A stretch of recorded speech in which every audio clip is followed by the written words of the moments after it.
Good morning, students. Today we are going to start chapter 4 of geography, air.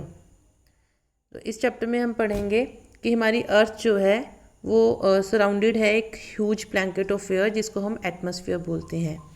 और अगर ये एक atmosphere ना हो, एयर ना हो, तो हम सरवाइव नहीं कर पाएंगे इस अर्थ पे। मतलब ये एयर ही है जो अर्थ के टेम्परेचर को मेंटेन करती है। अगर ये एटमॉस्फेयर ना हो तो क्या होगा, डे टाइम पे जब सनलाइट होती है तो वो इतनी एक्सेस सनलाइट होगी कि हम उसको सहन नहीं कर पाएंगे, मींस हम बेक हो जाएंगे। और अगर नाइट टाइम पे जब सन नहीं होता तो यहाँ इतनी ज़्यादा ठंड हो जाएगी कि हम फ्रोज़न हो जाएंगे। तो मतलब इतना एक्सट्रीम टेम्परेचर हो सकता है अगर ये एटमॉस्फेयर ना हो तो नेक्स्ट अब हम इस बॉक्स में देखेंगे। इस बॉक्स में क्या लिखा हुआ है कि कार्बन डाइऑक्साइड जो है वो ग्रीन हाउस गैस हम उसको बोलते हैं। ग्रीन हाउस गैस क्या होती है कि हमारी अर्थ से जो भी एमिशंस एमिट होती हैं, हमारा एटमॉस्फेयर जो है, हमारी कार्बन डाइऑक्साइड जो है वो इनको एब्जॉर्ब कर लेती है। तो उससे हमारा अर्थ का जो टेम्परेचर है वो मेंटेन रहता है एक लिमिट तक, वो ठीक है। बट अगर तो उसको हम ग्रीन हाउस गैस बोल देते हैं। बट अगर ये एमिशंस ज़्यादा हो जाते हैं, मतलब कार्बन डाइऑक्साइड के एमिशंस ज़रूरत से ज़्यादा हो जाते हैं, तो उसी कॉन्सेप्ट को हम ग्लोबल वार्मिंग बोल देते हैं। तो ग्लोबल वार्मिंग से क्या होता है कि हमारी अर्थ का जो एवरेज टेम्परेचर है वो रेज़ करना स्टार्ट कर देता है। और जब वो रेज़ करता है तो कहीं ना कहीं हमारे जो ग्लेशियर्स हैं, जो भी नॉर्थ पोल पे स्नो है, वो जो मेल्ट होना स्टार्ट हो जाती है। जब वो मेल्ट होती है तो वो रिवर्स के थ्रू जब ओशियंस में आ जाती है, जिससे हमारा वाटर लेवल रेज कर जाएगा, जिससे बहुत सारी जो ड्रास्टिक चेंजेस आ सकती हैं, क्लाइमेट में भी चेंजेस आ सकती हैं और हमारी जो लैंड है वो सबमर्ज भी हो सकती है। तो ये सब प्रॉब्लम है ग्लोबल वार्मिंग की। तो नेक्स्ट हम बात करते हैं कंपोजिशन ऑफ द एटमॉस्फेयर। हमारे एटमॉस्फेयर में उसकी कंपोजिशन क्या है। तो हमारे एटमॉस्फेयर में वेरियस गैसेस हैं। इनकी कंपोजिशन हम इस डायग्राम में देख सकते हैं कि सबसे ज़्यादा जो है वो नाइट्रोजन है, 78% है। ऑक्सीजन जो है वो 21% है एंड कार्बन डाइऑक्साइड जो है वो 0.03% है। और argon, helium and other gases जो हैं वो बहुत लेस देन 1% की रेशियो है इनकी। आर्गन की 0.93 है एंड ऑल अदर गैसेस 0.04% है। तो ये एक बैलेंस है हमारे एटमॉस्फेयर में। इन सब गैसेस का एक बैलेंस बना हुआ है जो कि बैलेंस मेंटेन रहना चाहिए। अगर इस बैलेंस में कुछ प्रॉब्लम आती है तो वो हम सबकी लाइफ के लिए थ्रेटनिंग होगा। और ऐसा ही आज के टाइम पे डे बाय डे हो रहा है। पोल्यूशन के कारण ये बैलेंस जो है ये ख़राब होता जा रहा है। तो अब हम देखते हैं कि बहुत सारी इसमें गैसेस हैं। एक पाई चार्ट के थ्रू हमने आपको समझा दिया है कि कितनी गैसेस कितनी क्वांटिटी में, कितने परसेंटेज में अवेलेबल हैं। तो उसके बाद नाइट्रोजन जो है वो इनको हम इनहेल नहीं करते हैं, लेकिन नाइट्रोजन एक आप कह सकते हैं कि इनर्ट गैस है, इसका कोई रिएक्शन नहीं होता है। लेकिन ऑक्सीजन जो है उसको हम इनहेल करते हैं और कार्बन डाइऑक्साइड हम एक्सहेल करते हैं। तो ऑक्सीजन हमें सफिशेंट क्वांटिटी में चाहिए, इससे ज़्यादा भी नहीं चाहिए बट इससे कम भी नहीं चाहिए। और कार्बन डाइऑक्साइड भी जो है वो बहुत लेस क्वांटिटी में है हमारे एटमॉस्फेयर में। बट कार्बन का कंटेंट डे बाय डे बढ़ता जा रहा है, जो कि हमारे लिए बहुत ख़राब या थ्रेटनिंग एक कंडीशन हो सकती है। तो नाइट्रोजन जो है वो कुछ ऐसे हम कह सकते हैं कि माइक्रोबियल ऑर्गेनिजम्स हैं जो एटमॉस्फेयर से डायरेक्टली नाइट्रोजन कंज्यूम करते हैं और अपने सर्वाइवल के लिए यूज़ करते हैं।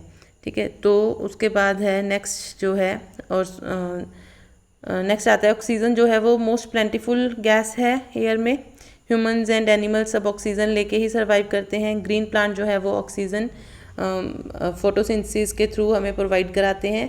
वो कार्बन डाइऑक्साइड इनहेल कर लेते हैं और हमें ऑक्सीजन दे देते हैं।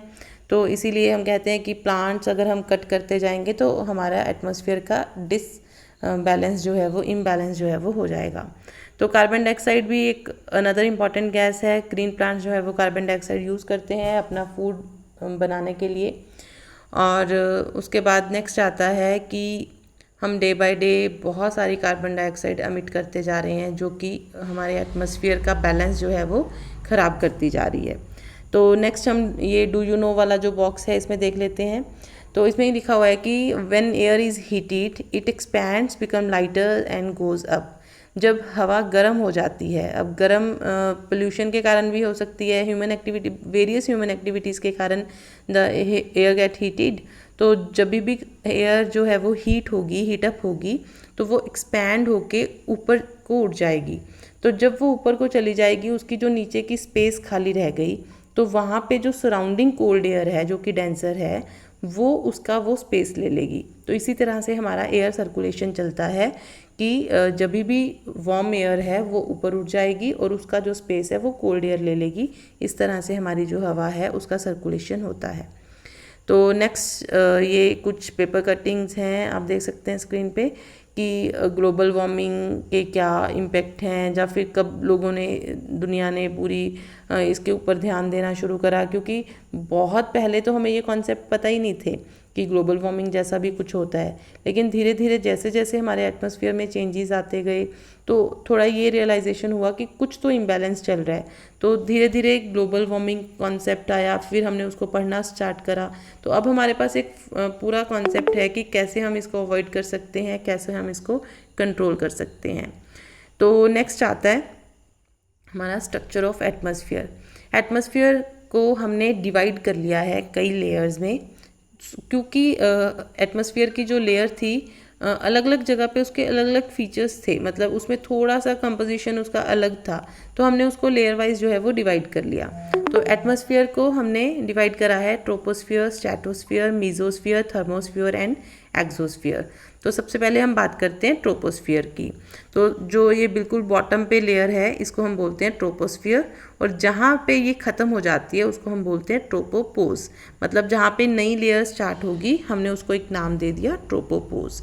तो ट्रोपोस्फियर में क्या होता है, 13 किलोमीटर की इसकी एवरेज हाइट है, मतलब ये थोड़ी सी ऊंची नीची है, लेकिन on an average it is 13 kilometre.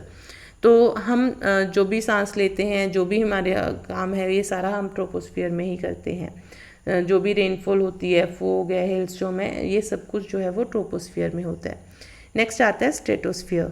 Stratosphere में क्या होती है, इसकी जो हाइट है वो है 50 किलोमीटर्स के अराउंड।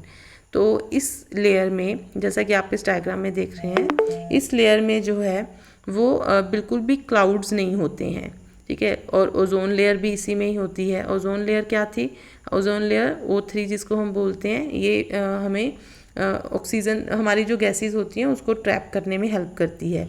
और स्ट्रेटोस्फियर में बिकॉज क्लाउड्स नहीं है, तो यहाँ पे अगर प्लेन को फ्लाई करना है तो सबसे इजी है यहाँ पे फ्लाई करना, उनके लिए काफ़ी कन्वीनियंट है, बिकॉज क्लाउड से डिस्टर्बेंस होती है।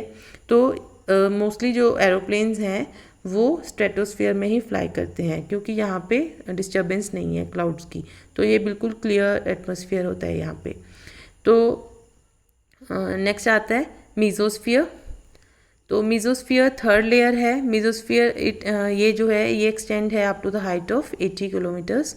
और मीजोस्फियर में मीटेओराइट्स जो होते हैं, जिसको हम एक कॉमन लैंग्वेज में टूटता हुआ तारा बोलते हैं, वो इसी लेयर में होते हैं, ठीक है। तो इसकी हाइट कितनी है, 80 किलोमीटर। नेक्स्ट आता है थर्मोस्फियर। थर्मोस्फियर में जो है इसकी हाइट जो है वो 80 to 400 किलोमीटर है। और इस लेयर में जो है वो रेडियो ट्रांसमिशंस होती हैं, मतलब इस लेयर में जो है वो आइनोस्फीयर होता है। आइनोस्फीयर इसी लेयर में होता है, और आइनोस्फीयर की हेल्प से ही जो है वो, जैसे हमारे सारे सैटेलाइट्स काम करते हैं, ठीक है, ये सब कुछ आइनोस्फीयर की हेल्प से होता है। और ये किस लेयर में प्रेजेंट है, हम यहाँ देख सकते हैं थर्मोस्फियर में। और इसकी हाइट कितनी है, 80 to 400 किलोमीटर्स। तो नेक्स्ट एंड लास्ट लेयर जो है वो आती है हमारी exosphere.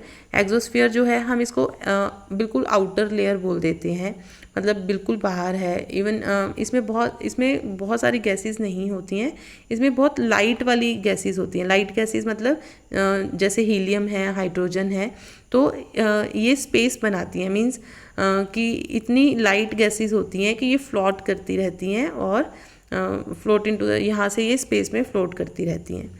So this is all about the structure of the atmosphere. Next we will cover in the next video. Thank you and have a nice day.